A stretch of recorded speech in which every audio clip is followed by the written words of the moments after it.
गुरुदेव आपने ठीक कहा, परंतु मेरे मन में तो मेरे भाई का बड़ा दुख है। क्या मैं कितना अभागा, मैं कितना पापी हूं, मुझे तो जन्म लेते ही मर जाना चाहिए, जो मुझे जैसे के कारण भगवान को बन जाना पड़ा। बड़ा भागा हूं, मैं बड़ा पापी हूं। और साधु जी मैं निवेदन करूं, भरत चरित्र में तो धर्म की अगर चर्चा है तो राम जी का धर्म है सामान्य, राम जी सामान्य धर्म के अनुयायी हैं। लेकिन रामचरितमानस में जो लक्ष्मण जी का धर्म है वो है विशेष धर्म। सामान्य का मतलब राम जी अहिंसा परमो धर्मा के भाव से और धर्म की स्थापना के लिए अपनी लीला करते, ये है सिर्फ सामान्य धर्म।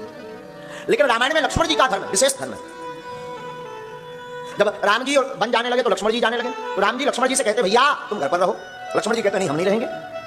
राम जी लक्ष्मण जी को समझाते अरे भैया जा सुराज नृप प्रजा दुखारी सो नृप अवसी नरक के अधिकारी। लक्ष्मण जिस राजा के राज्य में प्रजा दुखी रहती है उस राजा को नरक भोगना पड़ता है, इसलिए तुम एक काम करो, तुम जाकर के राजपाट संभालो, यहीं रहो, हम 14 वर्ष करके पूर्ण करके वापस आते हैं।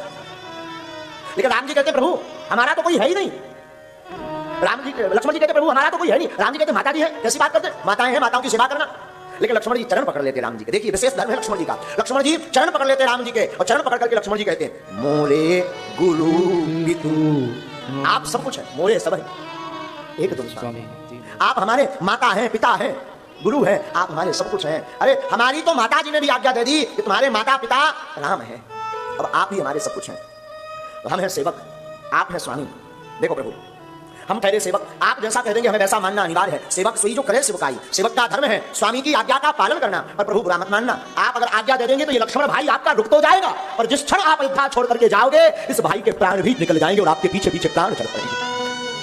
ये विशेष धर्म है लक्ष्मण जी। लक्ष्मण जी राम जी से कहते, राम जी को मन में लगा, देखो लक्ष्मण जी बड़ी प्यारी बात कहते हैं। लक्ष्मण जी कहते हैं जहां राम तह अवध निवासु तहां ही दिवसे भानु प्रकाशु।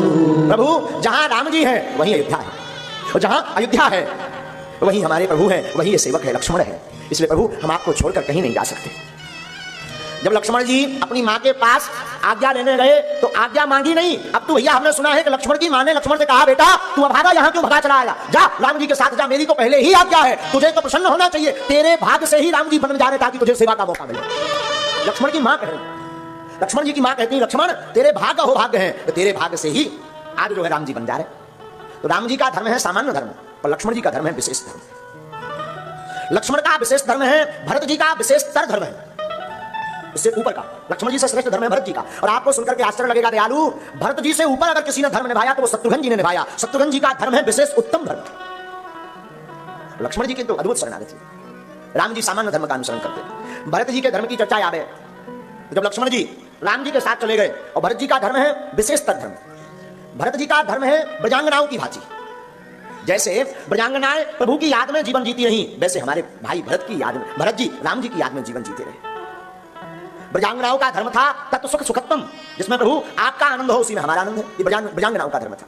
ब्रजांगनाएं इस भाव में जीती थी जिसमें प्रभु आप प्रसन्न रहे उसी में हम प्रसन्न हैं। भरत जी का भी यही धर्म है। भरत जी अपनी मां के मुख से राज्य का प्रस्ताव ठुकराते, हमें राज्य नहीं चाहिए, हमें राजा नहीं बनना है। भला आज के जमाने में कोई ऐसा भाई होगा जो राज्य शासन ठुकरा दे? भाई का मर्डर करके राज्य शासन लेने वाले भाई देखे हैं, भाई का वध करके राजा बनने वाले भाई देख रहे हैं। और धन्य है भरत जी, अपने भाई के लिए सर्वस्व अर्पण कर दिया। हद तो ये हो गई, भरत जी को भरत जी के गुरु वशिष्ठ जी समझाते, भरत आपके भाई राम ने पिता की आज्ञा मानी, वन को गए, वचन का पालन किया। आपके पिता ने कैकेयी के वचनों का पालन किया क्योंकि कैकेयी को वरदान दिया। अब तुम्हारा भी धर्म है भरत, तुम घर पर रहो और रह करके राजपाट करो, राजा बनो। पता है आपको भरत जी क्या बोले? आज तक कोई वशिष्ठ जी को जवाब नहीं दिया। आज तक वशिष्ठ जी को ब्रह्मा द्वितीय ब्रह्मा कहा जाता है। वैवस्वत मनु के बाद आज तक जितने भी राम जी के वंश में हुए हैं उन्होंने वशिष्ठ जी की कभी आज्ञा का पालन नहीं किया, उल्लंघन नहीं किया, आज्ञा को सदैव माना, आज्ञा पर सदैव चले। और पहली बार कोई ऐसा हुआ इस वंश में जिन्होंने वशिष्ठ जी को भी जवाब दे दिया। भरत जी कहते हैं गुरुदेव ऐसी कटु स्तुति किसी ने नहीं की, पहली बार भरत जी कर रहे हैं। भरत बोले गुरु जी लगता है मेरे पाप बहुत हैं, मैं बड़ा पापी हूं। वशिष्ठ जी कहते क्यों? बोले गुरुदेव बुरा मत मानना, मुझे लगता है मेरे पापों के कारण आपकी भी बुद्धि खराब हो गई। वशिष्ठ जी चौंक गए, आश्चर्य में पड़ गए। वशिष्ठ जी आश्चर्य में पड़ गए, जितने सरासत बैठे हुए थे सब चौंक गए। लेकिन भरत कहते हैं गुरुदेव लगता है मेरे पापों के कारण आपकी बुद्धि भी चली गई। गुरुदेव हमें लग रहा था कोई हमारा समर्थन करे या ना करे, कोई हमें कहे या ना कहे, पर हमें विश्वास था हमारे गुरुदेव तो कहेंगे भरत तू सिंहासन मत संभाल, तू राजा राम जी को सिंहासन पर बैठा और तू सेवक बन। लेकिन आज हमें लग रहा भरत के इतने पाप हैं, भरत इतना पापी है, भरत इतना पापी है कि गुरुदेव आपकी बुद्धि भी खराब हो गई। और भरत रोने लगे। महाराज आप तो त्रिकालदर्शी हो, तुम त्रिकालदर्शी मुनि ना था, आप त्रिकालदर्शी हैं, आप नहीं जानते थे क्या होगा, आपने रोका नहीं। वशिष्ठ जी कहते हैं भरत हमने रोका राम जी को, लेकिन हमें पता था कि अगर हम रोक लेंगे तो राम जी आज्ञा का पालन करने वाले हैं, बात को मानने वाले हैं, वचन टूट जाता। राम की जगत में हंसी होती कि राज के लोभ में पिता की आज्ञा को भी नहीं माना, इसलिए भरत फिर हमने अंततोगत्वा मौन हो गए। भरत कहते हैं गुरुजी क्या हो गया है आपको, आपकी मति को क्या हो गया, आप इतने बुद्धिमान, भला आपको हुआ क्या, आप हमें नहीं रोक पा रहे, कम से कम हमें तो रोको, राम जी को नहीं रोक पाए, हमें तो रोको ताकि हम राज सिंहासन पर ना बैठे। प्रभु जब बन गए हम राज सिंहासन के भोग भोगे, आप हमें तो रोको। महाराज कथा कहती है, वशिष्ठ जी कहते हैं भरत सच कहा, लगता है मुझे आज तक बुढ़ापा नहीं आया पर पहली बार बुढ़ापे ने घेर लिया। वशिष्ठ जी कहते हैं मुझे बुढ़ापे ने घेर लिया, लगता है भरत राम जी के बन जाने के बाद मेरी इंद्रियां शिथिल हो रही, मेरा विवेक शून्य हो रहा। भरत जैसा तुम करो वैसा, जैसा तुम चाहो मैं वैसे नहीं प्रसन्न। और भरत जी ने भैया अपने भाव को प्रबल करते हुए किसी से आज्ञा नहीं मांगी। भरत को लगा अगर हम आज्ञा मांगेंगे तो क्या कहेंगे, शायद आज्ञा देंगे कि नहीं, और आज्ञा नहीं दी तो हम जा नहीं पाएंगे। भरत ने आज्ञा नहीं मांगी, भरत ने निवेदन किया सबकी सभा में बैठे हुए गुरु जी से, गुरुदेव क्षमा मांगता हूं, आप क्षमा करना, हम आज्ञा नहीं मांग रहे हैं, हम आपको बता रहे हैं आपकी जानकारी में कि अब ये भरत राज सिंहासन पर नहीं बैठेगा, ये भरत राम जी को मनाने के लिए चित्त कूट जाएगा। अगर आपको चलना हो तो चलो, आपको अगर हमारे साथ चलना है तो चलो। अब ये भरत आज्ञा नहीं ले रहा, निवेदन कर रहा, सिर्फ बता रहा। प्रभु भरत कहते हैं गुरुदेव हृदय की पीड़ा इतनी विषित है, इतनी जलन है हमारे हृदय में, ये बिना राम के दर्शन के जलन मिटने वाली नहीं। जलन तभी मिटेगी जब राम जी के दर्शन होंगे। तो गुरुदेव भी प्रसन्न हो गए, सारे अवधवासी प्रसन्न हो गए कि अब तो जो है भरत राम जी को वापस लेकर आ ही जाएंगे। सबके मन में ये दृढ़ हो गया, सारे अवधवासी तैयार हुए। भरत जी ने गुरुदेव से पूछा, गुरुदेव अगर आपकी आज्ञा हो तो जो राजपाट का सामग्री है वो रथ में रख लूं, क्यों वन में ही राम जी को राजा बना देंगे और राजा बना करके ले आएंगे, वहीं हम अपनी आंखों के सामने राम जी को राजा बनते देखना चाहते। गुरुदेव प्रसन्न हो गए। अब तो अवधवासियों को लगा शायद हमारा शनि उतर गया, शायद अब तो राम जी आ जाएंगे। तो महाराज भरत जी जब राम जी की याद में आर्तनाद करते हैं, रोते हैं, तो अवधवासियों को लगता है रोते हुए बिलखते हुए भरत को देखकर, भरत का वो आर्तनाद सुनकर लगता है कब भरत राम जी के पास पहुंच जाए ताकि राम इनका रुदन देख करके वापस लौट आवे। और सारे अवधवासी भरत के साथ चल दिए। महाराज मां कैकेयी भी चली, कौशल्या भी चली, सुमित्रा भी चली। महाराज हमने सुना कथा में, हमने सुना वशिष्ठ जी ने कहा भरत जी राम जी तो रथ से कहते रथ पर चलो, भरत जी कहते ना ना हम रथ से नहीं पैदल जाएंगे। और गुरुदेव क्षमा करना हमारे राम जी रथ से जरूर गए, अगर मैं पैदल जाऊं उल्टे पैर को ऊपर सिर को नीचे करके चलूं तब भी कम है, तब भी कम है। और भरत चले, अवधवासी पीछे पीछे, भरत रोते हुए आर्तनाद करते, शरीर वाले जाऊं उचित असमोगा, सबते सेवक धर्म कठोर। भरत कहते हैं सबसे सेवक धर्म कठोर है, सिर के बल पर भी जाऊं तो भी कम है। रोते रोते आर्तनाद करते भरत जी प्रयाग पहुंचे, निषाद आदि को मिलते हुए। जहां भरत जी पहुंचते वहां हृदय सम्राट बन जाते। आज तक सब भरत जी को गाली देते थे कि भरत की मां ने और भरत ने मिलकर के राज्य के लोभ में अपने भाई को वन भेज दिया है। पर जब भरत जी का विलाप देखते, भरत जी का आर्तनाद देखते, भरत का रोना देखते, तो भरत जी जहां जहां से निकलते वहां सबके हृदय के सिंहासन पर भरत जी बैठ जाते, हृदय के राजा बन जाते भरत जी। क्या कहते, भरत जी प्रयाग पहुंचे, अवधवासियों के सिंहासन पर तो भरत जी बैठ ही गए, हृदय सिंहासन पर राजा बनकर के भरत जी बैठ ही गए। निषाद राज आदि जितने भक्त मिले, तो पहले तो निषाद राज को भी लगता है भरत अपने भाई के ऊपर चढ़ाई करने जा रहे, युद्ध करने जा रहे। पर भरत जी की जब दशा देखी, बेवलता देखी, वो आंखों में अश्रुपन देखा, शरीर में वो उत्सुकता देखी, और वो शरीर की बेवलता देखी, तो निषाद को भी लगा कि इनके साथ राम को जरूर वापस लौटना चाहिए। निषाद भी पीछे पीछे हो लिए। महाराज प्रयाग की कथा में हमें स्मरण आया, प्रयागराज जब भरत जी पहुंचते हैं तो भरद्वाज जी से मिलना नहीं चाहते, प्रयाग में भरद्वाज जी से मिलना नहीं चाहते भरत जी। क्यों, क्या मुंह दिखाएंगे? लेकिन जब सबने कहा तो भरत जी मिलने गए, दर्शन करने गए। भरद्वाज के दर्शन किए तो भरद्वाज ने जब भरत की बेवलता को देखा, भाई के प्रति, राम जी के प्रति प्रेम देखा, तो भरद्वाज जी कहते हैं भरत एक बात बोलूं? हाँ भरत, हम सोच रहे थे एक दिन कि आज तक हमने जितनी तपस्या की, जितना तप किया, जितना यज्ञ किया, उसका फल क्या होगा। लेकिन जब एक दिन राम जी के दर्शन हो गए तो हमें लगा तपस्या और तप का फल है राम के दर्शन। लेकिन भरद्वाज जी कहते हैं दूसरे दिन हमारे मन में, जब राम जी चले गए तो दूसरे दिन हमारे मन में विचार आया कि तपस्या का, भजन का, साधना का, यज्ञ का, पुण्य का, जप का, तप का, कर्म का फल तो राम दर्शन है, पर राम दर्शन का फल क्या है। पर आज भरत तुम्हारे दर्शन हो गए तो पता लग गया कि राम दर्शन का फल भरत है, राम दर्शन का फल भरत है, राम दर्शन का फल भरत है। और महाराज भरद्वाज जैसे मुनियों के राज सिंहासन, हृदय सिंहासन पर भरत जी बैठ गए। भरत जब चलते हैं महाराज, तही कर फल दर्श तुम्हारा, सहित प्रयाग सुभाग हमारा। महाराज जब चलते हैं भरत जी तो प्रभु के पद चिन्हों को देख देख करके चलते, कहीं भगवान के चरणों पर हमारे चरण ना रख जाएं। और हमने सुना है भरत जी के रुदन को, आर्तनाद को सुनकर के पत्थर भी रोने लगते, पत्थर वृक्ष भी रोने लगते। जब भरत जी चित्रकूट पहुंचे और चित्रकूट में महात्माओं को खड़बड़ी मच गई कि भरत जी लेने के लिए आ गए, ये राम जी को वापस ले जाएंगे, तो ना तो राक्षसों का वध होगा, ना राम के दर्शन होंगे, ना राम जी का सत्संग का आनंद मिलेगा। सब घबरा गए, सब बेचैन हो गए। लेकिन भैया हमने सुना महात्मा पहले तो घबरा रहे थे, पहले तो चिंता में पड़े थे, पहले तो सोच रहे थे कि भरत आएंगे तो राम जी को वापस ले जाएंगे, राम जी वापस चले जाएंगे। लेकिन जब उन महात्माओं ने भी भरत की दुर्दशा को देखा, भरत के प्रेम को देखा, भरत के रुदन को देखा, भरत के आर्तनाद को देखा, भरत की करुणा को देखा और भरत का राम के प्रति भाव देखा, तो वो चित्रकूट के महात्मा भी मन में कहने लगे कि भरत के साथ राम को जरूर वापस जाना चाहिए, जरूर जाना चाहिए, जरूर जाना चाहिए। भरत का आर्तनाद विचित्र है, भरत का प्रेम विचित्र है। भरत अपने आप को पापी कहते हैं, मैं अभागा हूं, मैं पापी हूं, जिनके कारण प्रभु को वन में जाना पड़ा।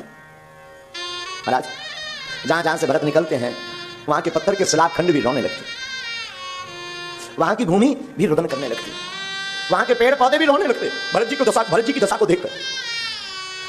भरत का अद्भुत प्रेम, अद्भुत शरणागति भरत की।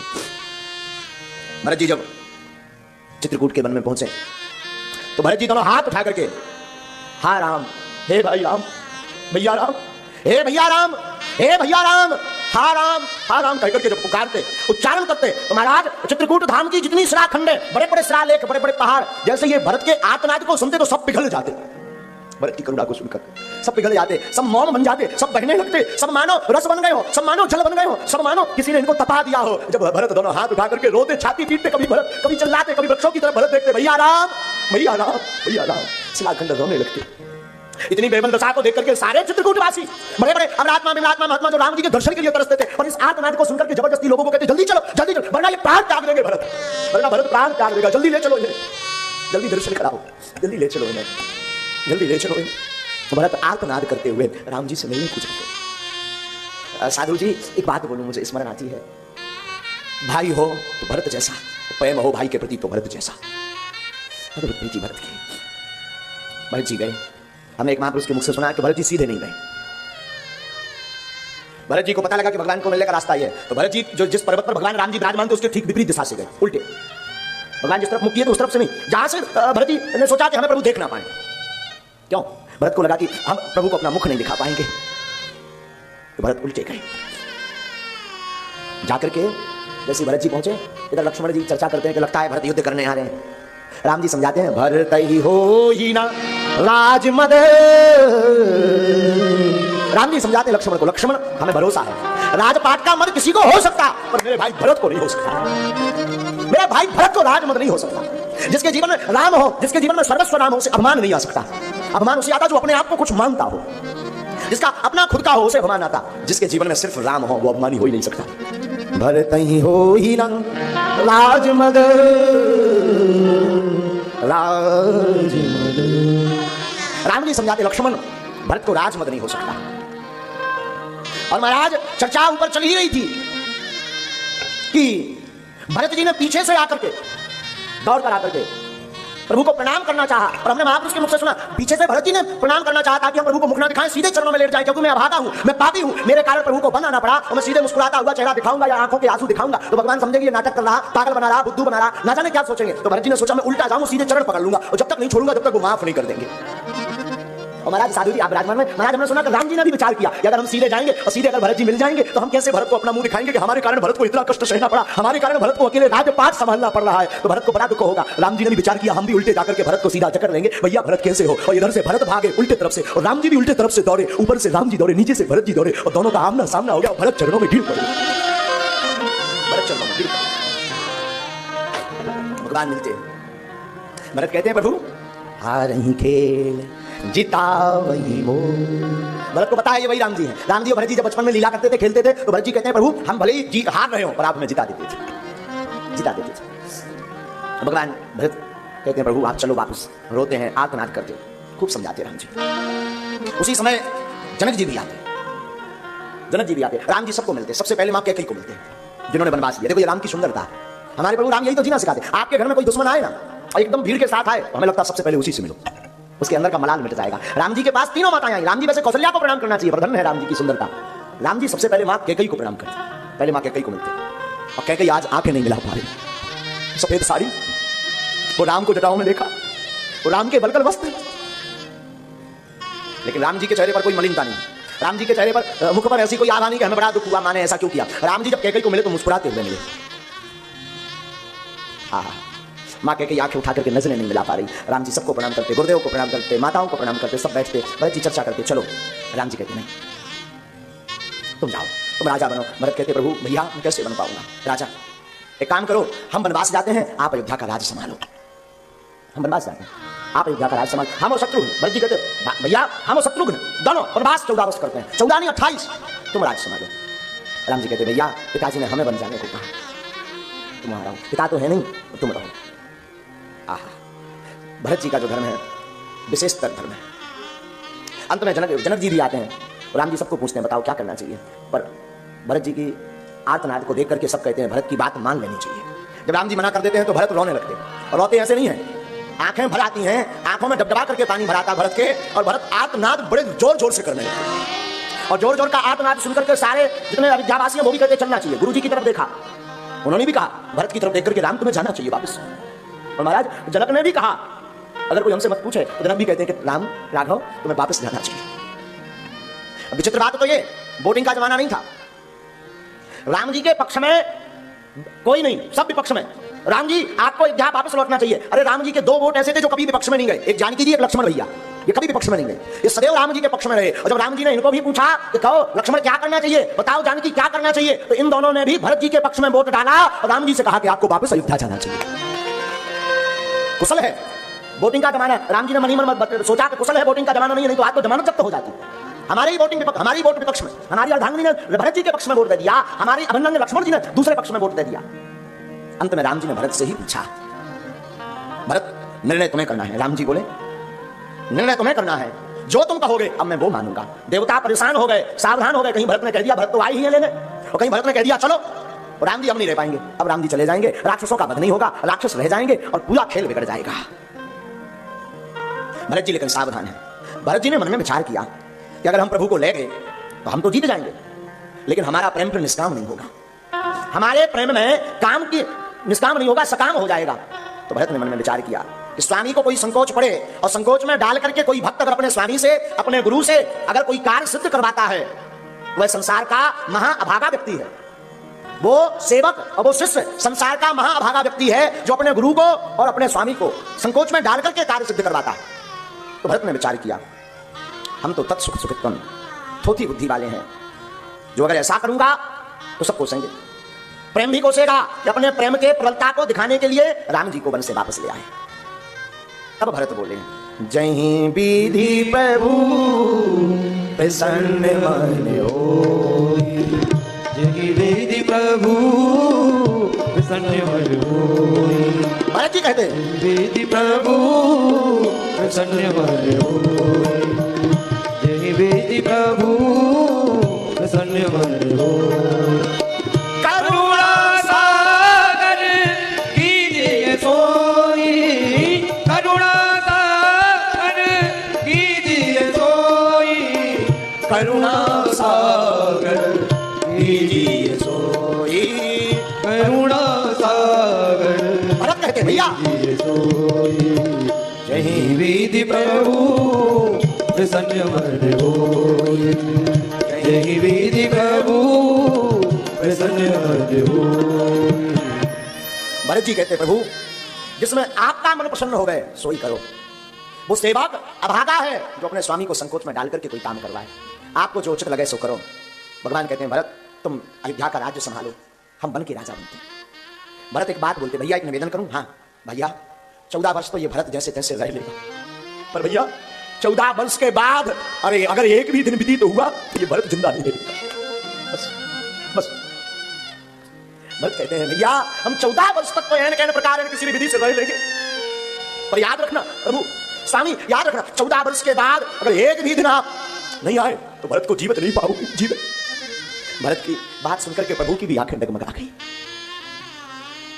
प्रभु करी कृपा पावड़ी दी प्रभु करी कृपा पावड़ी दीनी सादर शरद शीस धरी सादर भरत शीस धरी सादर भरत शीस धरी। प्रभु आपका कोई याद करने का कोई विषय तो होना चाहिए, तो भगवान ने पागुड़ी दी, भरत ने शीश पर रखी, शीश से खड़ा ले चलाए से राम सिया जो संग उदय से शीश से खड़ा ले चलाए से राम सिया जो संग उदय।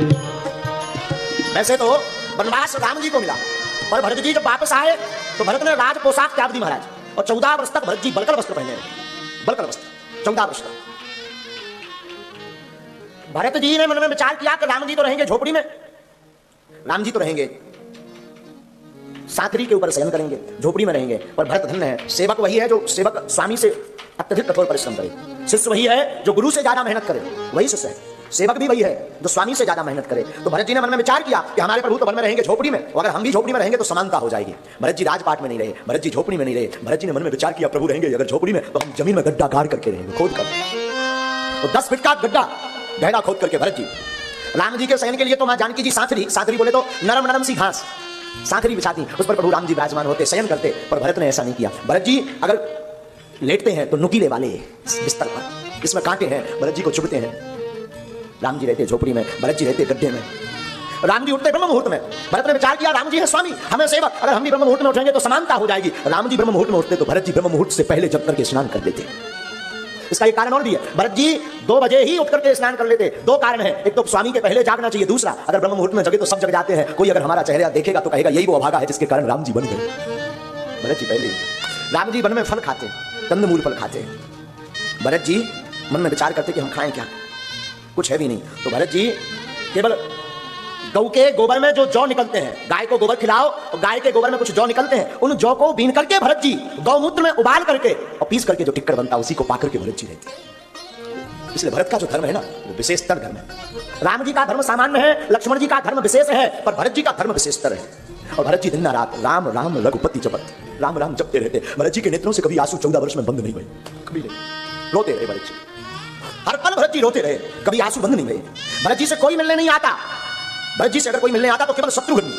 और महाराज शत्रुघ्न जी की चर्चा चली तो रामचरितमानस में शत्रुघ्न जी की ज्यादा चर्चा नहीं है, कोई कथा का विशेष महत्व नहीं है, लेकिन शत्रुघ्न जी की महिमा अद्भुत है भरत से ज्यादा। शत्रुघ्न जी की जो महिमा है, शत्रुघ्न जी का जो धर्म है वो विशेष उत्तम धर्म है शत्रुघ्न जी का, क्योंकि राम जी और लक्ष्मण जी तो वन चले गए, भरत जी नंदीग्राम में रहने लगे, राजपाट से लेकर के माताओं से लेकर से प्रजा को लेकर के और गौ माता से लेकर के घोड़ा आदि जानवरों तक की देखभाल शत्रुघ्न जी करते, पूरी व्यवस्था शत्रुघ्न जी करते। शत्रुघ्न जी सुबह उठते हैं, जब पादुका विराजमान करवाई गई, भरत जी नंदीग्राम चले गए तो सुबह उठते हैं और सबसे पहले शत्रुघ्न जी गौ माता के पास जाते, गौ माता के पास, और गौ माता के पास जाते, ये वही गौ माता है जो राम जी को देखती, राम जी को देख करके ना देखे बिना रोती है वो गौ में, अयोध्या की गौ में, तो शत्रुघ्न जी जाते और गौ को गले से लगा लेते, गाय को गले से लगा करके शत्रुघ्न जी गाय के आंसू पोंछते और पुचकारते हुए कहते हैं गौ माता को, आप अगर रोएंगी तो प्रभु को बड़ा कष्ट होगा। गौ माता कहती है कि तुम्हें शर्म नहीं आती, हमारे स्वामी है नहीं, अब मैं जीऊं तो जीऊं कैसे। शत्रुघ्न जी कहते हैं खाओ पियो, अनेक दिन हो गए तुमने खाया नहीं। गौ माता कहती है अब कहां मुझे भूख है, ना मुझे नींद है, हमारे स्वामी नहीं है। शत्रुघ्न जी कहते हैं चुप हो जाओ, रो मत, खूब खाओ पियो।